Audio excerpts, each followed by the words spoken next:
ഈ വീഡിയോയിൽ നമ്മൾ ആദ്യമേ ചൈനയിൽ നിന്ന് തുടങ്ങാം. കാരണം ചൈന ശരിക്കും പറഞ്ഞാൽ ഇന്ത്യക്കിട്ട് നല്ല രീതിയിലുള്ള ഒരു സ്ട്രിങ് ഓഫ് പേൾസ് നമ്മൾ പണ്ട് കേട്ടിട്ടുണ്ടാവും. അതായത് ഇന്ത്യയെ ചുറ്റിലും വലയം വയ്ക്കുന്ന തരത്തിൽ ചൈന പല ഏരിയകളിലും അവരുടെ മിലിറ്ററി ബേസ് പല പോർട്ടുകളിലും ഇന്ത്യൻ ഓഷനിൽ സ്ഥാപിച്ച് വരുന്നതായിട്ടാണ് ഈ ഒരു സ്ട്രിങ് ഓഫ് പേൾസ് എന്ന് പറയുന്ന ഈ ഒരു ചൈനയുടെ പ്രോജക്റ്റിനെ നമ്മൾ പറയുന്നത്. അപ്പോൾ ഇതിൽ ഏറ്റവും കൂടുതൽ ഇമ്പാക്റ്റ് ഉണ്ടാക്കാൻ പോകുന്നത് ചെന്നൈ ആ ഒരു 1700 കിലോമീറ്റർ പിന്നെ പരന്ന് വിരിഞ്ഞ് കിടക്കുന്ന ആ ഒരു കടൽ തീരം, അതാണ് ഏറ്റവും കൂടുതൽ ഇതിനകത്ത് ചൈനയുടെ ഫോക്കസ്. കാരണം ചൈനയ്ക്ക് ഇപ്പുറത്തെ സൈഡിൽ ഒന്നും ചെയ്യാൻ കഴിയില്ല, വെസ്റ്റേൺ സൈഡിൽ ഒന്നും ചെയ്യാൻ കഴിയില്ല. ചൈനയ്ക്ക് ഈ ഒരു ഭാഗത്താണ്, അതായത് ഈ ബംഗാൾ ഓഷൻ ആ സൈഡിലുള്ള റീജിയനിലാണ് കാര്യങ്ങൾ എന്തെങ്കിലും ചെയ്യാൻ പറ്റുന്നത്. അപ്പൊ എന്തുകൊണ്ടാണ് ചൈന കൂടുതൽ ഈ ഒരു ചെന്നൈ ഭാഗത്തുള്ള കാര്യങ്ങൾ ഫോക്കസ് ചെയ്യുന്നത് പറഞ്ഞു കഴിഞ്ഞാൽ, നമ്മളിപ്പോൾ റീസെന്റ് ആയിട്ട് നമ്മൾ ചെന്നൈ ഹാർബറിൽ നിന്നും നമ്മൾ വ്ളാഡിവോസ്റ്റോക്ക്, റഷ്യയിലുള്ള വ്ളാഡിവോസ്റ്റോക്കിലേക്ക് നമ്മളിപ്പോൾ ഒരു സർവീസ് സ്റ്റാർട്ട് ചെയ്തിട്ടുണ്ട്. അത് ചൈനയെ നല്ല രീതിയിൽ ഡിസ്റ്റർബ് ചെയ്യുന്നുണ്ട് എന്നുള്ളതാണ് ഒരു കാര്യം. പിന്നെ നമ്മൾ ഫോക്കസ് ചെയ്ത് നോക്കിക്കഴിഞ്ഞാൽ കേരളത്തിനെ പോലെ അല്ല തമിഴ്നാട്ടിൽ കുറച്ചുകൂടെ വിസിബിലിറ്റി കൂടുതലാണ്. അവിടെ കുറെ പ്രോജക്റ്റുകൾ റൺ ചെയ്യുന്നുണ്ട്. തമിഴ്നാടിനുള്ളിൽ മേജർ ഇലക്ട്രോണിക് കമ്പനികളായിട്ടുള്ള ഇലക്ട്രോണിക്സ് കമ്പനികൾ അവിടെ റൺ ചെയ്യുന്നുണ്ട്. അതിൽ ശരിക്കും പറഞ്ഞു കഴിഞ്ഞാൽ ഫോക്സ്കോൺ, ആപ്പിൾ, സാംസങ് പോലത്തെ കമ്പനികൾ അവിടെ മാനുഫാക്ചറിങ് യൂണിറ്റ് റൺ ചെയ്തുകൊണ്ടിരിക്കുന്ന ഒരു സംസ്ഥാനമാണ് തമിഴ്നാട്. അതുപോലെ തന്നെ മോട്ടോർ വെഹിക്കിൾസ്, അതായത് 2 വീലർ ആയിക്കോട്ടെ അതേപോലെ 4 വീലർ ആയിക്കോട്ടെ, അവിടെ മാനുഫാക്ചറിങ് യൂണിറ്റുകൾ വളരെ തകൃതിയായിട്ട് പ്രവർത്തിക്കുന്നുണ്ട് എന്നാണ് നമുക്ക് മനസ്സിലാക്കാൻ പറ്റുന്നത്.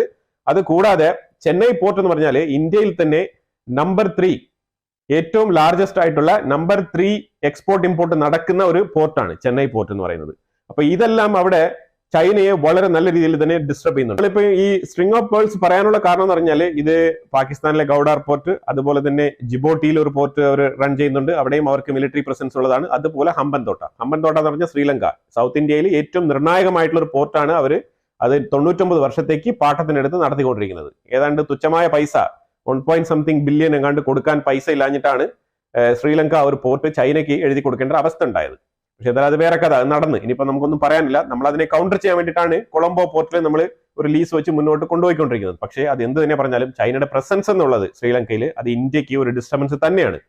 ഇന്ത്യയുമായിട്ട് പല പല പ്രശ്നങ്ങൾ ചൈനയ്ക്കുണ്ട്. അതുകൊണ്ട് തന്നെയാണ് ഈ ഒരു ലഡാക്ക് മേഖലയിലുള്ള ഒരു പ്രോബ്ലം റിസോൾവ് ചെയ്ത സമയത്ത് നമ്മൾ കൃത്യമായിട്ട് വീഡിയോ ഇട്ടിട്ടുണ്ടായിരുന്നു. കാരണം ചൈനയുമായിട്ട് ഇന്ത്യക്ക് ഒരുപാട് പ്രശ്നങ്ങളുണ്ട്. അതെല്ലാം കൂടെ ഈ ഒരു ബോർഡറിൽ ഒരു ഡിസെൻഗേജ്മെന്റ് നടത്തിയതിനെ ചൊല്ലി നമുക്ക് അതിനെ എല്ലാം ന്യൂട്രലൈസ് ചെയ്യാൻ കഴിയില്ല എന്നുള്ളതാണ്. അപ്പൊ അതിനെല്ലാം തെളിയിപ്പിക്കുന്ന രീതിയിലാണ് ചൈന കൃത്യമായിട്ട് സൗത്ത് ഇന്ത്യയെ നോക്കിയാണ് ചൈനയുടെ ടാർഗറ്റ്. ഏറ്റവും ഒടുവിൽ നമുക്ക് കിട്ടുന്ന ഒരു റിപ്പോർട്ട് അങ്ങനെയാണ്. ചൈന സൗത്ത് ഇന്ത്യയെ കൗണ്ടർ ചെയ്യാൻ വേണ്ടിയിട്ട് വളരെയധികം നല്ല രീതിയിൽ ശ്രമിക്കുന്നുണ്ട്.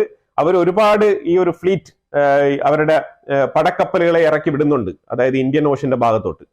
നമുക്ക് അതിൽ ഏറ്റവും കൂടുതൽ അവരെ കൗണ്ടർ ചെയ്യാൻ ഒരുപാട് മാർഗങ്ങളുണ്ട്. നമുക്ക് തമിഴ്നാടിന്റെ ഉള്ളിൽ തന്നെ ഏതാണ്ട് 2-3 മിലിറ്ററി ബേസുകളുണ്ട്. അപ്പൊ അതുകൊണ്ട് നമുക്ക് ഈസി ആയിട്ട് കൗണ്ടർ ചെയ്യാൻ പറ്റും. അതുപോലെ തന്നെ നമ്മൾ മലാക്ക സ്ട്രൈറ്റ്, അവിടെ കൃത്യമായിട്ട് ആൻഡമാൻ നിക്കോബാറിൽ നമുക്ക് ഒരു വാച്ചിങ് പോയിന്റ് നമുക്ക് ഉള്ളതാണ്. അപ്പൊ അതുകൊണ്ടൊക്കെ തന്നെ നമുക്ക് ഈസി ആയിട്ട് കൗണ്ടർ ചെയ്യാം. പക്ഷെ എന്നിരുന്നാലും ചൈനയെ നമുക്ക് തടയാൻ കഴിയുന്നില്ല എന്നുള്ളൊരു ഫാക്റ്റും കൂടെ നമ്മൾ മനസ്സിൽ ഓർത്ത് വെക്കണം. കാരണം ചൈന നൈസായിട്ട് ഒരു പരിധി വരെ ഈ ഒരു ചെറിയൊരു ഡീഎസ്കലേഷൻ ലഡാക്ക് ബോർഡറിൽ നടത്തിക്കൊണ്ട് നമ്മളുടെ ഉള്ളിലേക്ക്, ഇന്ത്യയുടെ ഉള്ളിലേക്ക് അവർ ഫിനാൻഷ്യലി കടന്നു കയറി അവർക്ക് ഇൻവെസ്റ്റ്മെന്റ് നടത്തുകയും അവരുടെ കമ്പനികൾ ഇന്ത്യക്കുള്ളിൽ പ്ലാന്റ് ചെയ്യുകയും അതിന് കൃത്യമായ ടാക്സ് എക്സംഷൻ അമേരിക്കയിൽ നിന്ന് നേടി ഇന്ത്യക്ക് കിട്ടുന്ന ആ ഒരു ബെനിഫിറ്റ് ചൈന ഇന്ത്യ വഴി നേടിയെടുക്കാനുള്ള തന്ത്രപരമായ നീക്കമാണ് ചൈന നടത്തിക്കൊണ്ടിരിക്കുന്നത്. എന്നാൽ ഇപ്പൊ ചൈനയ്ക്ക് കൃത്യമായിട്ടൊരു മറുപടിയുമായിട്ട് ഇന്ത്യൻ ഗവൺമെന്റ്, അതായത് മിനിസ്ട്രി ഓഫ് എക്സ്റ്റേണൽ അഫയേഴ്സിന്റെ സ്പോക്സ് പേഴ്സൺ ആയിട്ടുള്ള രൺധീർ സിംഗ് ജയ്സ്വാൾ കൃത്യമായിട്ടുള്ള മറുപടി കൊടുത്തിരിക്കുകയാണ്. ഈ മറുപടി 2 വിഷയങ്ങളാണ് കൊടുത്തിരിക്കുന്നത്. നമ്പർ 1, അതായത് നിങ്ങൾ ഒക്കുപൈ ചെയ്ത് വെച്ചിരിക്കുന്ന Aksai Chin still India considered as a illegal occupation, ചൈനയുടെ കടന്നുകയറ്റമായിട്ടും കയ്യേറ്റമായിട്ടും തന്നെയാണ് ഇന്ത്യ കരുതുന്നത്. അതുകൊണ്ട് അവിടെ ഒരു സ്റ്റേറ്റ് ഹുഡ് നിർമ്മിക്കാൻ പാടില്ല എന്നുള്ള ഒരു കൃത്യമായ ഒരു മെസ്സേജാണ് ചൈനയ്ക്ക് പാസ് ചെയ്തിരിക്കുന്നത്. അത് കൂടാതെ ചൈനയ്ക്ക് പാസ് ചെയ്തിരിക്കുന്ന ഒരു മെസ്സേജും കൂടെ ഉണ്ട്. ആ മെസ്സേജ് എന്ന് പറഞ്ഞാൽ ബ്രഹ്മപുത്ര ഡാം. ഈ ബ്രഹ്മപുത്ര ഡാമിനെ ചൊല്ലി അരുണാചൽ പ്രദേശിൽ ഓൾറെഡി തന്നെ നമ്മൾ പറഞ്ഞതുപോലെ പ്രൊട്ടസ്റ്റ് സ്റ്റാർട്ട് ചെയ്തിട്ടുണ്ടായിരുന്നു. അപ്പൊ അതിനെ മുഖവിലേക്ക് എടുത്തുകൊണ്ട് ഗവൺമെന്റ് പറഞ്ഞിരിക്കുകയാണ് ചൈനയ്ക്ക് ഒരു മെസ്സേജ്, ഈ ഒരു ബോർഡർ ലൈനിൽ ഈ ഒരു ഡാം പാടില്ല, ഞങ്ങൾ കൃത്യമായിട്ട് അതിനെ എതിർക്കുന്നു, പ്രൊട്ടസ്റ്റ് ചെയ്യുന്നു എന്ന് തന്നെയാണ് വളരെ വൃത്തിക്ക് പറഞ്ഞു കൊടുത്തിരിക്കുന്നത്. ഏതാണ്ട് 400 ബില്യന്റെ ട്രേഡ് ഏതാണ്ട് ചെന്നൈക്ക് 2023-24 കാലഘട്ടത്തിൽ നമുക്ക് നേടിയെടുക്കാൻ കഴിഞ്ഞിട്ടുണ്ട് എന്നുള്ളതാണ്. അപ്പൊ അത് ശരിക്കും പറഞ്ഞാൽ ഇന്ത്യൻ GDP-യിൽ ഏതാണ്ട് 10.5% ആണ് ആ ഒരു ഷെയർ എന്ന് പറയുന്നത്. ഇതുപോലെ തന്നെ തൂത്തുക്കുടി, അതേപോലെ തന്നെ കുറെ തമിഴ്നാട് ബോർഡറിൽ സ്ഥിതി ചെയ്യുന്ന ഹാർബറുകളുടെ കണക്കൊക്കെ എടുത്തു കഴിഞ്ഞാൽ ഏതാണ്ട് 40% ആണ് അതിന്റെ ഒരു ഷെയർ എന്ന് പറയുന്നത്. ആ രീതിയിലാണ് ആ ഒരു ഭാഗത്ത് നിന്ന് ട്രേഡ് നടക്കുന്നത് ഇന്ത്യക്കുള്ളിൽ. അപ്പൊ അതുകൊണ്ട് തന്നെയാണ് ചൈന ഏറ്റവും കൂടുതൽ ടാർഗറ്റ് ചെയ്യുന്നത് ഈ ഒരു സൗത്ത് ഇന്ത്യയെ. അതിന് ഏറ്റവും ശക്തി പകരുന്ന രീതിയിലാണ് ഇവരെ മോണിറ്റർ ചെയ്യാൻ, ഇന്ത്യയെ കൃത്യമായിട്ട് മോണിറ്റർ ചെയ്യാൻ അവർക്ക് ഏറ്റവും കൂടുതൽ സപ്പോർട്ടീവ് ആയിട്ടുള്ളത് അവരുടെ ഹംബൻ തോട്ട എന്ന് പറഞ്ഞ ആ ഒരു തുറമുഖമാണ്. അവിടെ ചൈന എന്തൊക്കെ സ്ഥാപിച്ചിട്ടുണ്ട്, ഏതൊക്കെ രീതിയിൽ ഇന്ത്യയെ അവിടെ നിന്ന് ചോർത്തുന്നുണ്ട്, ഏത് രീതിയിലെ സ്പൈ വർക്കുകൾ ചെയ്യുന്നുണ്ടെന്നുള്ളത് ഇന്ത്യക്ക് അത്ര വലിയ വ്യക്തതയുള്ള കാര്യമല്ല. കാരണം നമുക്ക് വിസിബിളി കാണാൻ കഴിയുന്ന കാര്യങ്ങളൊക്കെ നമുക്ക് തടയാം. അവരൊരു സ്പൈ ഷിപ്പിന് കൊണ്ടുവന്നു കഴിഞ്ഞാൽ നമുക്ക് അതിനെ തടയാനുള്ള മാർഗങ്ങൾ ഉണ്ടാക്കാം, ജാമറുകൾ സെറ്റ് ചെയ്യാം, ഇതേപോലത്തെ കാര്യങ്ങളൊക്കെ ചെയ്യാം. പക്ഷേ അവർ പെർമനന്റ് ആയിട്ട് ഒരു സ്ഥലത്ത് തമ്പടിച്ചിരിക്കുമ്പോഴത്തേക്കും നമുക്ക് എപ്പോഴും വിജിലന്റ് ആയിരിക്കുക എന്നുള്ളത് വളരെ വളരെ അസാധ്യമായിട്ടുള്ള കാര്യമാണ്. അപ്പൊ അതുകൊണ്ട് എന്തെല്ലാം കാര്യങ്ങൾ അവർ ചോർത്തിയെടുക്കുന്നുണ്ട്, ഏതൊക്കെ ലൊക്കേഷനുകൾ അവർ സ്കെച്ച് ചെയ്ത് വെക്കുന്നുണ്ട്, ഏതെല്ലാം മാർഗത്തിലൂടെ അവർ ഇന്ത്യയെ സ്പൈ വർക്ക് ചെയ്യുന്നുണ്ട് എന്നുള്ളത് വളരെ വളരെ റിസ്ക് ആണ് ഈ ഒരു കാര്യം പറഞ്ഞു പോയി കഴിഞ്ഞാൽ. കാരണം ആ രീതിയിലാണ് ഈ ഒരു ഹംബൻ തോട്ട എന്ന് പറഞ്ഞ ഒരു തുറമുഖം ഇന്ത്യക്ക് ഒരു തലവേദന സൃഷ്ടിക്കുന്ന ഒരു സ്ഥലമായിട്ട് മാറിക്കൊണ്ടിരിക്കുകയാണ്. എയർ കേരള നമ്മൾ എപ്പോഴും പറഞ്ഞുകൊണ്ടിരിക്കുന്ന പോലെ തന്നെ ഒരു വിഷയമാണത്. ലോ കോസ്റ്റ് കാരിയർ എന്നാണ് അറിയപ്പെടുന്നത്. അതിന്റെ ഒരു ടാഗ് ലൈൻ തന്നെ അങ്ങനെയാണ്. അതായത് വില കുറഞ്ഞ ടിക്കറ്റ് തരാം എന്നുള്ള രീതിയിലാണ് അവർ ഇതിന്റെ ടാഗ് ലൈൻ സെറ്റ് ചെയ്തിരിക്കുന്നത്. അപ്പൊ ഇത് എന്തുമാത്രം വില കുറയും എന്നുള്ളതിനെ കുറിച്ച് നമുക്ക് മനസ്സിലാക്കേണ്ടതുണ്ട്. അത് വന്നു കഴിഞ്ഞാൽ മാത്രമേ അറിയാൻ പറ്റുള്ളൂ. അപ്പൊ ഇതിന്റെ ചെയർമാൻ ആയിട്ടുള്ള അഫി അഹമ്മദ് എന്ന് പറഞ്ഞ വ്യക്തി ഇതിനെക്കുറിച്ചുള്ള ഒരു അനൗൺസ്മെന്റ് വിട്ടിരിക്കുകയാണ്. അതായത് ജൂൺ 2025 ഇതിന്റെ ഒരു ഫസ്റ്റ് ട്രിപ്പ് സ്റ്റാർട്ട് ചെയ്യുന്നുള്ളതാണ്. ഇതിന് ഇനോഗ്രേഷൻ ആയിട്ടാണ് കരുതപ്പെടുന്നത്. അതായത് 2 സ്ഥലങ്ങളാണ് തെരഞ്ഞെടുത്തിരിക്കുന്നത്. ഒന്ന് കണ്ണൂർ എയർപോർട്ട്, അതുപോലെ തന്നെ മൈസൂർ എയർപോർട്ട്. ദുബായിൽ നിന്നായിരിക്കും ഒരു ഫ്ലൈറ്റ് ആദ്യമായിട്ട് ലോഞ്ച് ചെയ്യാന്നുള്ളത്. അപ്പൊ ആ രീതിയിലുള്ള ഒരു അനൗൺസ്മെന്റ് ആണ് വെളിയിൽ വന്നിരിക്കുന്നത്. അപ്പൊ ചീപ്പർ ആയിട്ടുള്ള എയർ ഫെയർ എന്ന് പറയുമ്പോഴത്തേക്കും അത് ഏത് തരത്തിലാണ് ആ ഒരു താരിഫ് വരുന്നത് എന്നുള്ളത് നമുക്കിനി അത് വന്നതിന് ശേഷം മാത്രമേ അറിയാൻ പറ്റുള്ളൂ. ഈ പറയുന്നത് പോലെ പ്രൈസ് കുറഞ്ഞിരുന്നെങ്കിൽ പ്രവാസികളായിട്ടുള്ള ആൾക്കാർക്ക് വളരെ ഉപകാരപ്രദമാകുന്ന രീതിയിൽ അതൊരു സർവീസ് ആയിട്ട് മാറുമെന്നാണ് മനസ്സിലാക്കാൻ പറ്റുന്നത്. എന്തായാലും നമുക്ക് കാത്തിരുന്ന് കാണാം. ഇങ്ങനെ തന്നെയാണ് പല എയർലൈൻസുകളും ആദ്യം ഇങ്ങനെ മുന്നോട്ട് വരുന്നത്. എന്നിട്ട് ഇതൊരു പ്രൈവറ്റ് ഏജൻസി ആയതുകൊണ്ട് തന്നെ നമുക്ക് ഇതിനകത്തൊന്നും ഉറപ്പിച്ച് പറയാൻ പറ്റത്തില്ല. പേര് എയർ കേരള എന്ന് തന്നെയാണ്. അതിനർത്ഥം ഇനി കേരളത്തിലുള്ള ആൾക്കാർക്ക് കൺസെഷൻ തരുമെന്നൊന്നും വിചാരിക്കേണ്ട ആവശ്യമില്ല. പേര് മാത്രമാണ് അങ്ങനെ. എന്തായാലും അത് ആദ്യം നടപ്പിലാവട്ടെ, എന്നിട്ട് നമുക്ക് അതിനെക്കുറിച്ച് നമുക്ക് വിലയിരുത്താം. ISRO 4 ദിവസങ്ങൾക്ക് മുമ്പ് ഒരു PSLV C60 എന്ന് പറഞ്ഞുകൊണ്ട് ഒരു സ്പാഡക്സ് എന്ന് പറഞ്ഞൊരു മിഷൻ നടപ്പിലാക്കിയിട്ടുണ്ടായിരുന്നു. അതെന്ന് വെച്ചാൽ ഒരു ഡോക്കിംഗ് സിസ്റ്റത്തിന്റെ ഒരു മിഷനാണ് ലോഞ്ച് ചെയ്തത്. അതിനോടൊപ്പം തന്നെ പോയം 4 എന്ന് പറഞ്ഞ ഒരു പ്ലാറ്റ്ഫോം സെറ്റ് ചെയ്തിട്ടുണ്ടായിരുന്നു. ആ പ്ലാറ്റ്ഫോമിൽ ശരിക്കും പറഞ്ഞ പയർ ചെറിയ പയറുകൾ അതിനകത്ത് ഇട്ട് സ്പേസിൽ റിസർച്ചിന് വേണ്ടിയിട്ട് മുകളിൽ അതിന്റെ ഒപ്പം തന്നെ വിട്ടിട്ടുണ്ടായിരുന്നു ഈ മിഷനൊപ്പം. എപ്പോഴും ISROക്ക് ഇങ്ങനെ ഒരു അഡീഷണൽ ആയിട്ടുള്ള എന്തെങ്കിലുമൊക്കെ ഒന്ന് ചെയ്യുക എന്നുള്ളത് ഒരു ഹോബി തന്നെയാണ്. അപ്പൊ അതിന്റെ ഭാഗമായിട്ട് തന്നെയാണ് അവർ വിട്ടത്. അത് ഓർബിറ്റൽ പ്ലാന്റ് സ്റ്റഡീസ് എന്നാണ് ഈ ഒരു പ്രോജക്റ്റിന്റെ പേര്. അതിന്റെ പേരിലാണ് അങ്ങനെ ആ ഓർബിറ്റൽ പ്ലാന്റ് സ്റ്റഡീസിന്റെ ഭാഗമായിട്ട് ഈ വൻപയർ ഈ ഒരു റിസർച്ച് അനാലിസിസിന്റെ ഭാഗമായിട്ട് ഇത് സ്പേസിലേക്ക് ഈ ഒരു പോയം 4 പ്ലാറ്റ്ഫോമിൽ വെച്ച് ഇതിന്റെ ഒപ്പം തന്നെ അയച്ചിരുന്നത്. അപ്പൊ അത് ശരിക്കും പറഞ്ഞാൽ മൈക്രോ ഗ്രാവിറ്റിയിൽ ഇത് എങ്ങനെയാണ് ഇതിന്റെ ഗ്രോത്ത് ഉണ്ടാകുമോ ഇല്ലയോ എന്നുള്ളത് ഒന്ന് മനസ്സിലാക്കാൻ വേണ്ടിയിട്ടാണ്. മൈക്രോ ഗ്രാവിറ്റി എന്ന് പറഞ്ഞു കഴിഞ്ഞാൽ ഗ്രാവിറ്റി തീരെ കുറഞ്ഞ സ്ഥലം, മുകളിലോട്ട് പോകുമ്പോഴത്തേക്കും ഗ്രാവിറ്റി കുറയുമല്ലോ. ഭൂമിയോട് അടുക്കുമ്പോഴാണ് ഏറ്റവും കൂടുതൽ ഗ്രാവിറ്റി ഉണ്ടാവുക. ഈ ഗ്രാവിറ്റി എന്ന് പറയുന്നത് ഗുരുത്വാകർഷണ ബലം. അപ്പൊ ആ രീതിയിലാണ് ഇവർ റിസർച്ചിന് വേണ്ടിയിട്ട് ISRO അയച്ചിരുന്നത്. അതിപ്പോ 4 ദിവസത്തിൽ തന്നെ അതിന് ഗ്രോത്ത് വന്നിട്ടുണ്ട്, മുള പൊട്ടിയിട്ടുണ്ട് എന്നുള്ള ഒരു വാർത്തയാണ് ISRO പബ്ലിഷ് ചെയ്തിരിക്കുന്നത്. ഇതൊക്കെ ഓരോ പുതിയ കണ്ടുപിടുത്തങ്ങളാണ്. അപ്പൊ ഇത് ശരിക്കും പറഞ്ഞാൽ ഇത് ISRO വീണ്ടും പുതിയ റിസർച്ച് ഓപ്ഷൻസ് അവൈലബിൾ ആക്കുകയാണെന്നുള്ളതാണ് നമ്മൾ മനസ്സിലാക്കേണ്ടത്.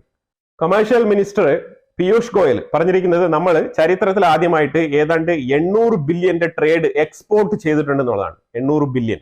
അതായത് ഈ വരുന്ന 1-2 മാസങ്ങൾ കൂടി നമ്മുടെ ഓർഡറും കൂടെ ബേസ് ചെയ്ത് നമ്മുടെ കയ്യിലുള്ള ഒരു ലിസ്റ്റ് പരിശോധിച്ച് കഴിയുമ്പോഴത്തേക്കും നമുക്ക് മനസ്സിലാക്കാൻ പറ്റിയത് നമ്മൾ ഈ വർഷം, അതായത് ഈ ഫിസിക്കൽ ഇയറിൽ, അതായത് ഏപ്രിൽ മുതൽ ഈ വരുന്ന മാർച്ച് 31 വരെ നമ്മൾ കംപ്ലീറ്റ് ചെയ്യുമ്പോഴത്തേക്കും ഏതാണ്ട് 800 ബില്യന്റെ ട്രേഡ് നമ്മൾ മറികടക്കും എന്നാണ് പറഞ്ഞിരിക്കുന്നത്. അതായത് എക്സ്പോർട്ടിൽ, ഇമ്പോർട്ടിലല്ല കേട്ടോ, ഇറക്കുമതിയിലല്ല, കയറ്റുമതിയിൽ. ഒരു രാജ്യം എപ്പോഴും പുരോഗതിയിലേക്ക് പോകുന്നത് ഏറ്റവും കൂടുതൽ കയറ്റുമതി ചെയ്യുമ്പോഴാണ്.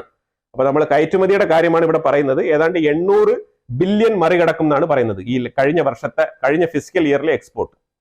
തായ്ലാന്റിൽ നമ്മളുടെ ഡിഫൻസ് ഡിപ്പാർട്ട്മെന്റ് ഒരു സെമിനാർ പങ്കെടുക്കുകയുണ്ടായി. അപ്പൊ അതിനകത്ത് കുറച്ച് നമ്മളുടെ ഡിഫൻസിന്റെ ഐറ്റംസ് നമ്മൾ കൊണ്ടുപോയി അവിടെ ഡിസ്പ്ലേക്ക് വെച്ചിട്ടുണ്ടായിരുന്നു. അതിൽ നമ്മുടെ ആംഡ് വെഹിക്കിൾസും കൂടെ അതിനകത്ത് വെച്ചിട്ടുണ്ടായിരുന്നു. അപ്പൊ തായ്ലാന്റിൽ നിന്നും താല്പര്യം പ്രകടിപ്പിച്ചുകൊണ്ട് നമ്മുടെ ആംഡ് വെഹിക്കിൾസിന് വേണ്ടിയിട്ടുള്ള ഒരു എൻക്വയറി വന്നിട്ടുണ്ട് എന്നുള്ളതാണ്. അപ്പൊ അത് അവർ കൃത്യമായിട്ട് ആ ഒരു വെഹിക്കിളിൽ അവർ താല്പര്യം പ്രകടിപ്പിച്ചിട്ടുണ്ട്. ഞാൻ കാണിക്കുന്ന ഈ ഒരു വെഹിക്കിളാണ്. ഈ വെഹിക്കിളിന് വേണ്ടിയിട്ടുള്ള ഓർഡർ തായ്ലാന്റിൽ നിന്ന് വരാനുള്ള സാധ്യത ഉണ്ടെന്നാണ് കരുതപ്പെടുന്നത്. അപ്പൊ ഇതുപോലെ നമ്മൾ ഒരുപാട് സ്ഥലങ്ങളിൽ ഡിസ്പ്ലേക്കും ഇതേപോലെ സെമിനാറുകൾക്കൊക്കെ കൊണ്ടുപോയി നമ്മൾ ഡിസ്പ്ലേ ചെയ്ത് കഴിഞ്ഞാൽ നമ്മളുടെ മാനുഫാക്ചറിങ് ക്വാളിറ്റി അനുസരിച്ച് അവിടെ കൃത്യമായ രീതിയിൽ എക്സ്പ്ലെയിൻ ചെയ്ത് കാര്യങ്ങൾ കൊടുത്തു കഴിഞ്ഞാൽ ഇതുപോലെ ഉറപ്പായിട്ടും ഈ ഓർഡറുകൾ വരും എന്നുള്ളതാണ്. കാരണം നമ്മൾ താരതമ്യേന ക്വാളിറ്റി ഉള്ള പ്രോഡക്റ്റ് ആണ് ഇന്ത്യയിൽ ഡിഫൻസ് മേഖലയിൽ ഉണ്ടാക്കിക്കൊണ്ടിരിക്കുന്നത്. അപ്പൊ അതുകൊണ്ട് തന്നെ വളരെ കോൺഫിഡന്റോടുകൂടി നമുക്ക് കൂടുതൽ ഈ ഒരു ഡിഫൻസ് മേഖലയിൽ നമുക്ക് കൂടുതൽ മുന്നോട്ട് പോകാൻ സാധിക്കും എന്നാണ് പ്രതീക്ഷിക്കുന്നത്. അമേരിക്കയിൽ നിന്നും ജേക്ക് സുലിവൻ, ഈ ജേക്ക് സുലിവൻ എന്ന് പറഞ്ഞ വ്യക്തി അവിടുത്തെ NSA ആണ്, നാഷണൽ സെക്യൂരിറ്റി അഡ്വൈസർ. നമ്മുടെ ഇവിടുത്തെ അജിത് ഡോവൽ പോലത്തെ ആ ഒരു സെയിം ഡെസിഗ്നേഷനിലുള്ള ഒരു വ്യക്തിയാണ്. പുള്ളിയുടെ ഒരു പ്രീഷ്യസ് വിസിറ്റ് ആയിട്ട് കരുതുന്നത് ഇന്ത്യൻ വിസിറ്റ് ആണ്. പുള്ളിയുടെ ഏറ്റവും അവസാനത്തെ ഈ ഒരു 4 വർഷത്തെ ബൈഡൻ അഡ്മിനിസ്ട്രേഷന്റെ അവസാനത്തെ വിസിറ്റ് ആയിട്ട് കരുതി സേവ് ചെയ്ത് വെച്ചിരിക്കുന്നത്, സേവ് ദ ഡേറ്റ് പോലെ സേവ് ചെയ്ത് വെച്ചിരിക്കുന്നത് ഇന്ത്യ വിസിറ്റ് ആണ്.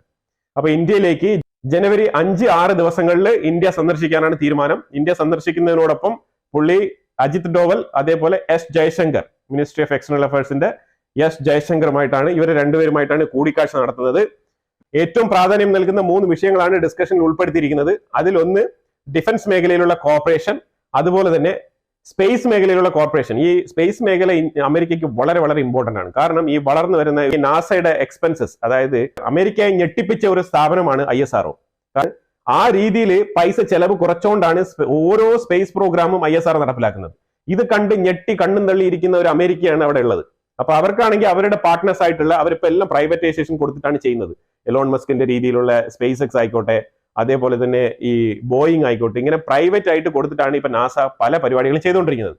നാസയ്ക്ക് ഇവർക്കെല്ലാം ബദലായിട്ടുള്ള ഒരു ചീപ്പസ്റ്റ് ഓപ്ഷൻ എന്ന് പറഞ്ഞു കഴിഞ്ഞാൽ അവരെക്കാളും 10 times ചീപ്പസ്റ്റ് ഓപ്ഷൻ എന്ന് പറഞ്ഞാൽ ISRO ആണ്. ISROയുമായിട്ട് ഏറ്റവും കൂടുതൽ ടൈപ്പ് വെക്കാൻ നാസ കൂടുതൽ താല്പര്യം പ്രകടിപ്പിക്കുന്നത്. അപ്പൊ അതുകൊണ്ട് തന്നെയാണ് ഈ ഒരു സ്പേസ് കോർപ്പറേഷൻ, ഈ സ്പേസ് മിഷന്റെ കോർപ്പറേഷനിൽ ഏറ്റവും കൂടുതൽ താല്പര്യം അമേരിക്ക കാണിക്കുന്നത്. ഇത് കൂടാതെ പുള്ളി ഒരു കാര്യം കൂടെ ചെയ്യുന്നുണ്ട്. IIT ഡൽഹിയിൽ ഒരു സ്പീച്ച് കൊടുക്കുന്നുണ്ട്. ആ സ്പീച്ച് എന്ന് പറഞ്ഞു കഴിഞ്ഞാൽ ICET എന്നാണ് ആ ഒരു ഷോർട്ട് ഫോമിൽ പറയുന്നത്. Initiate critical and emerging technology. ഈ ഒരു വിഷയമാണ് പുള്ളി സംസാരിക്കാൻ ആഗ്രഹിക്കുന്നത്. അപ്പൊ ഇത് IIT ഡൽഹിയിലാണ് ഈ ഒരു സ്പീച്ച് കണ്ടക്ട് ചെയ്തിരിക്കുന്നത്. അപ്പൊ ഇത്തരം കാര്യങ്ങളാണ് ഈ ഒരു ജേക്ക് സുലിവന്റെ ഈ ഒരു അവസാനത്തെ വിസിറ്റിൽ പ്ലാൻ ചെയ്തിരിക്കുന്നത്. പിന്നെ നമ്മുടെ കുറച്ച് ഈ മീൻപിടുത്തക്കാർ ആയിട്ടുള്ള തൊഴിലാളികൾ, ഗുജറാത്ത് മേഖലയുമായിട്ട് ബന്ധപ്പെട്ട കുറച്ച് 183 ഫിഷറീസ്, 183 ഫിഷർമാൻസ്, ഇവരെ അറസ്റ്റ് ചെയ്ത് വെച്ചിരിക്കുകയാണ് പാകിസ്ഥാനിൽ. അവരുടെ ശിക്ഷാ കാലാവധിയൊക്കെ കഴിഞ്ഞു. അപ്പൊ അവിടെ നിന്ന് എന്തായാലും റിലീസ് ചെയ്യുമെന്ന് ഇപ്പൊ പറഞ്ഞിട്ടുണ്ട്. നമ്മൾ കഴിഞ്ഞ ന്യൂസിൽ തന്നെ ഇതിനെക്കുറിച്ച് പറഞ്ഞിട്ടുണ്ട്, ഈ ഒരു വാർത്തയെക്കുറിച്ച്. കറക്റ്റ് ആയിട്ടുള്ള മെസ്സേജ്, ഇന്ത്യൻ മെസ്സേജ് പാകിസ്ഥാൻ ചെവിക്കൊണ്ടിട്ടുണ്ട്. അപ്പൊ പാകിസ്ഥാൻ കൃത്യമായിട്ട് അവരെ റിലീസ് ചെയ്യാമെന്നുള്ള ഒരു കൺസെന്റ് അറിയിച്ചിട്ടുണ്ട്. അപ്പൊ അതിനെ തുടർന്ന് അവരുടെ റിലീസിന് വഴി ഒരുങ്ങുന്നു എന്നുള്ളതാണ് മനസ്സിലാക്കാൻ പറ്റുന്നത്.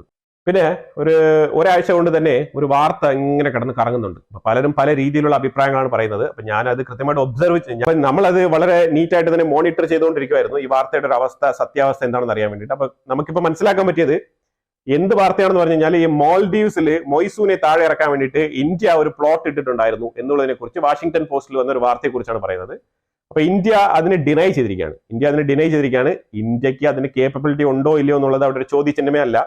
പിന്നെ ഈ വാഷിംഗ്ടൺ പോസ്റ്റിൽ വന്ന വാർത്തയിലൊന്നും യാതൊരു ആധികാരികതയോ അല്ലെങ്കിൽ ബാക്കപ്പോ കൊടുത്തിട്ടില്ല. അവർ ജസ്റ്റ് നറേറ്റ് ചെയ്തിട്ടുണ്ട്, ഇങ്ങനെയൊക്കെയാണ് കാര്യങ്ങൾ സംഭവിച്ചെന്ന് പറഞ്ഞുള്ള നരേഷൻ. അതായത് അവിടുത്തെ റൂളിംഗ് പാർട്ടിയിലുള്ള മിനിസ്റ്റേഴ്സിനെ വരെ പൈസ കൊടുത്ത് സ്വാധീനിച്ച് ഏതാണ്ട് 6 മില്യൺ വർത്ത് വരുന്ന ഒരു പ്രോജക്റ്റ് ആയിരുന്നു.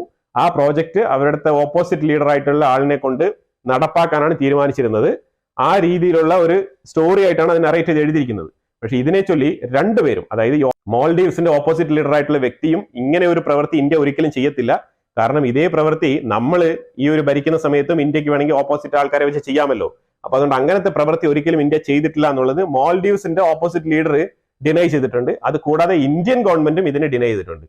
ഇന്ത്യ പറയുന്നത് ഇതൊക്കെ കുക്ഡ് അപ്പ് സ്റ്റോറീസ് ആണ്, അതുപോലെ തന്നെ ഒരു ക്രെഡിബിലിറ്റിയും ഇല്ലാത്ത അലിഗേഷൻസ് ആണെന്ന് ഇന്ത്യ തള്ളിയിരിക്കുകയാണ്, നിരുപാധികം തള്ളിയിരിക്കുകയാണ്. കാരണം ഇന്ത്യ അങ്ങനെ ചെയ്യുന്ന ഒരു രാജ്യമല്ല. കാരണം ഇന്ത്യക്ക് വേറെ മാർഗങ്ങളുണ്ട്. ഇന്ത്യയുടെ അടുത്ത് കൃത്യമായിട്ട് അയാൾ പത്തി മടക്കി. കാരണം അയാൾക്ക് കടം കയറി മുടിഞ്ഞപ്പം അയാൾ ഇന്ത്യയുടെ കാലിൽ വന്ന് വീണതാണ്. അത് ഒന്നാമത്തെ കാര്യം. മൊയ്സൂനെയും കൂടെ ഒരു വിശ്വാസത്തിൽ എടുത്തുകൊണ്ടാണ് ഇന്ത്യൻ ഗവൺമെന്റ് മുന്നോട്ട് പോകുന്നത്. ഇതൊക്കെ ഏതെങ്കിലും ഒരു സാഹചര്യത്തിൽ ലീക്ഡ് ഡോക്യുമെന്റ് ആയിട്ട് പുറത്തു വരും. അത് നല്ല രീതിയിൽ അറിയാവുന്ന രാജ്യമാണ് ഇന്ത്യ. അപ്പൊ അതുകൊണ്ട് ആ രീതിയിലുള്ള പിന്നോട്ട് തിരിഞ്ഞുള്ള ഒരു ഡിപ്ലോമസിയോ അല്ലാതെ രീതിയിലുള്ള ഒരു ഇടപെടലോ ഇന്ത്യൻ ഗവൺമെന്റ് നടത്തത്തില്ല. അത് ആദ്യം മനസ്സിലാക്കണം. ഇതിനെക്കുറിച്ചൊക്കെ പരിപോഷിപ്പിച്ച് ഇതിനെ പോസിറ്റീവായ രീതിയിൽ, അതായത് ഇന്ത്യ അങ്ങനെ ചെയ്യും, ഇന്ത്യ വളരെ ശക്തമാണ്, പണ്ടത്തെ ഇന്ത്യ അല്ല ഇപ്പോഴത്തെ ഇന്ത്യ, അങ്ങനെയൊന്നും പറയേണ്ട ആവശ്യമില്ല. പണ്ടത്തെ ഇന്ത്യ അല്ല ഇപ്പോഴത്തെ ഇന്ത്യ. ഇന്ത്യക്ക് ഏത് രീതിയിൽ ആ മാൽഡീവ്സിനെ ഡീൽ ചെയ്യാൻ പറ്റും എന്നുള്ളത് ഇന്ത്യ തെളിയിച്ചിട്ടുള്ള കാര്യങ്ങളാണ് പല തവണയായിട്ട്. ഇന്ത്യ ഇന്നല്ല മാൽഡീവ്സുമായിട്ട് ഇടപെടുന്നത്. അപ്പോൾ ഇന്ത്യ കൃത്യമായിട്ടുള്ള കാര്യം തന്നെയാണ് ചെയ്തത്. പക്ഷെ അത് ഇങ്ങനെയല്ല. അതായത് ഇത് വേണമെങ്കിൽ ഇതിന് ഈ ഒരു മാനം കൊടുക്കാം. അതായത് എങ്ങനെയാണെന്ന് വെച്ചാല്, ഈ മാൽഡീവ്സിലുള്ള ഓപ്പോസിറ്റ് ടീമുകളെല്ലാം കൂടെ ഈ മൊയ്സൂനെതിരെ ഒരു ഇംപീച്ച്മെന്റ് കൊണ്ടുവരാനുള്ള പ്ലാൻ ചെയ്തു. അപ്പൊ അതുമായിട്ട് അവർ ഇന്ത്യയുമായിട്ട് ഡിസ്കസ് ചെയ്തു, ഇങ്ങനൊരു ഏരിയ ഉണ്ട്, ഇന്ത്യക്ക് താല്പര്യമുണ്ടെങ്കിൽ ഇത് നമുക്ക് മുന്നോട്ട് കൊണ്ടുപോകാം. പക്ഷെ അതിനാകുന്ന ചെലവെന്ന് പറഞ്ഞു കഴിഞ്ഞാൽ ഇതിനെ വേണമെങ്കിൽ നമുക്ക് ഇങ്ങനെ വ്യാഖ്യാനിക്കാം. അത് എങ്ങനെയാണെന്ന് പറഞ്ഞാൽ ഇന്ത്യ ഇനിഷ്യേറ്റ് ചെയ്തില്ല, പക്ഷെ അവിടുത്തെ ഓപ്പോസിറ്റ് പാർട്ടികൾ ഇനിഷ്യേറ്റ് ചെയ്തതായിട്ട് നമുക്ക് വേണമെങ്കിൽ വ്യാഖ്യാനിക്കാൻ പറ്റും. അത് തന്നെയാണ് അതിന്റെ ശരിയായ രീതി. ഓപ്പോസിറ്റ് പാർട്ടികൾ അതിനുവേണ്ടി മൊയ്സുവിനെ വലിച്ചു താഴെ ഇടാൻ വേണ്ടിയിട്ട് തക്കം പാർത്തിയിരുന്നു. അപ്പൊ അതിന് വേണ്ടിയിട്ടുള്ള ഒരു പ്ലാൻ അവർ തന്നെ തയ്യാറാക്കി അതിൽ കൃത്യമായ മിനിസ്റ്റേഴ്സിനെ അവർ ലിസ്റ്റ് ഔട്ട് ചെയ്ത് ഇവരവർക്ക് ഇത്ര ആണുള്ള ഡിമാൻഡ് അതൊക്കെ അവർ തന്നെ കാൽക്കുലേറ്റ് ചെയ്ത് ഇന്ത്യൻ ഗവൺമെന്റിനെ അറിയിക്കുകയാണ് ചെയ്തത്. അതായത് ഇങ്ങനെ ഇത്രയും രൂപ ചെലവാക്കി കഴിഞ്ഞാൽ 6 മില്യണോളം ചെലവാക്കി കഴിഞ്ഞാൽ മൊയ്സുവിനെ വലിച്ചു താഴെ ഇടാം എന്നുള്ളൊരു ഓപ്ഷൻ ഇന്ത്യൻ ഗവൺമെന്റിന് കൊടുത്തിട്ടുണ്ടാവാം. ആ പ്ലോട്ട് ഇന്ത്യ സ്വീകരിച്ചില്ല, അത് ഇന്ത്യ അക്സെപ്റ്റ് ചെയ്തില്ല എന്നാണ് വളരെ വ്യക്തമായിട്ട് ഈ ഒരു വാഷിംഗ്ടൺ പോസ്റ്റിൽ എഴുതിയിരിക്കുന്നത്. നമ്മൾ ഇന്ത്യ അങ്ങനെ അഥവാ ഇന്ത്യ ഈ പ്ലോട്ടിൽ ഇടപെട്ടിട്ടുണ്ട് എന്ന് നമ്മൾ വെച്ചോ, പക്ഷെ എന്നാലും ഒരു ഇന്ത്യൻ എന്നുള്ള നിലയിൽ നമ്മൾ അതിനെ ഓപ്പൺ ആയിട്ട് അംഗീകരിക്കേണ്ട, ഗവൺമെന്റ് അംഗീകരിക്കാത്ത ഒരു കാര്യം നമ്മൾ അംഗീകരിക്കേണ്ട യാതൊരു ആവശ്യമില്ല എന്നുള്ളതാണ്. ഗവൺമെന്റ് പറഞ്ഞ കാര്യമാണ്, അവർ അതിനകത്ത് ഇടപെട്ടിട്ടില്ല എന്നുള്ളത്. അപ്പം അങ്ങനെ തന്നെയാണ് ആ ഒരു വാർത്ത. ഇന്ത്യൻ ഗവൺമെന്റിന് ഇതിനകത്ത് യാതൊരു റോളും ഇല്ല എന്നുള്ളതാണ്. അപ്പം മനസ്സിലായല്ലോ, ഇതാണ് ആ ഒരു വാർത്തയുടെ ഒരു ട്രൂത്ത്. ഹോസ്റ്റേജ് ബന്ദികളുമായിട്ട് ബന്ധപ്പെട്ട് ഹമാസ് ഒരു പ്രൊപ്പഗൻഡ വീഡിയോ പുറത്തുവിട്ടിട്ടുണ്ട്. 19 വയസ്സുകാരിയായിട്ടുള്ള ഒരു ലേഡി, അവർ IDFന്റെ സെക്യൂരിറ്റി ഫോഴ്സിൽ ജോലി ചെയ്തിരുന്ന വ്യക്തിയാണ്. അവരെ ഇതേപോലെ ഒക്ടോബർ 7 അവരെ ബന്ദിയായിട്ട് പിടിച്ചുകൊണ്ട് പോയതാണ് ഹമാസ് തീവ്രവാദികൾ. ലിരി ആൽബഗ് എന്നാണ് ആ വ്യക്തിയുടെ പേര്. ലിരി ആൽബഗിന്റെ കരഞ്ഞുകൊണ്ടിരിക്കുന്ന ഒരു വീഡിയോ ആണ് പുറത്തുവിട്ടിരിക്കുന്നത്. അതായത് ബന്ദികൾ ഇപ്പോഴും ജീവനോടെ ഇരിപ്പുണ്ട് എന്നുള്ളതിന്റെ ഒരു സൂചനയാണ് ഹമാസ് കൊടുക്കുന്നത്. അപ്പൊ അത് ബെഞ്ചമിൻ നെതന്യാഹു കൃത്യമായിട്ട് ആ ഫാമിലി എടുത്ത് എക്സ്പ്ലെയിൻ ചെയ്ത് പറഞ്ഞിട്ടുണ്ട്. ഇതൊരു പ്രൊപ്പഗൻഡ വീഡിയോ ആണ്, ഗവൺമെന്റിനെതിരെയുള്ള പല വാക്യങ്ങളും ഉണ്ടായിരിക്കും, പക്ഷെ അത് നിങ്ങൾ ആ രീതിയിൽ വേണം അതിനെ അക്സെപ്റ്റ് ചെയ്യാൻ. ബന്ദികളുമായിട്ട് ബന്ധപ്പെട്ട ഡീൽ ഖത്താറിൽ പെർമനന്റ് ആയിട്ട് അവിടെ തന്നെ ആൾക്കാരെ സ്റ്റേ ചെയ്യിപ്പിച്ച് മുന്നോട്ട് കൊണ്ടുപോയിക്കൊണ്ടിരിക്കുകയാണ്. അപ്പൊ അതിലൊരു തീരുമാനമാകുന്നവരെ ഞാൻ എന്തായാലും അവരെ ഇസ്രായേലിലോട്ട് വിളിക്കുന്നില്ല. തുടർന്ന് നമ്മൾ ഖത്താറിൽ തന്നെ സ്റ്റേ ചെയ്ത് ഇതിനൊരു തീരുമാനം ഉണ്ടാക്കിയിട്ടേ നമ്മൾ ഈ ഡീൽ അവസാനിപ്പിക്കൂ എന്നുള്ളൊരു വാഗ്ദാനം കൊടുത്തിരിക്കുകയാണ്. അപ്പൊ എന്തായാലും ഇതാണ് ലേറ്റസ്റ്റ് ആയിട്ടുള്ള അപ്ഡേറ്റുകൾ. അപ്പൊ മിഡിൽ ഈസ്റ്റ് വാർത്തകൾ കാണണം എന്നുള്ള ആൾക്കാർ ഇതിന്റെ പ്രീവിയസ് വീഡിയോകൾ ചെക്ക് ചെയ്യുക. അപ്പൊ അതിനകത്തുണ്ട് മോർ ഡീറ്റെയിൽസ്. എന്നാൽ ഇതിനെക്കുറിച്ചുള്ള അഭിപ്രായങ്ങൾ നിങ്ങൾ കമന്റ് ബോക്സിൽ രേഖപ്പെടുത്തുക. വീഡിയോ ഇഷ്ടപ്പെട്ടെങ്കിൽ ലൈക്ക് ചെയ്യുക, ഷെയർ ചെയ്യുക. അതുപോലെ തന്നെ നിങ്ങൾ ചാനൽ ആദ്യമായിട്ടാണ് കാണുന്നുണ്ടെങ്കിൽ മറക്കാതെ സബ്സ്ക്രൈബ് ചെയ്യുക. ഇതുപോലെ ഇൻട്രസ്റ്റിംഗ് ആയിട്ടുള്ള ഗ്ലോബൽ അപ്ഡേറ്റ്സ് എല്ലാം നമ്മൾ തരുന്നതായിരിക്കും. അപ്പൊ വീണ്ടും അടുത്തൊരു വീഡിയോയിൽ കാണാം. Thank you so much.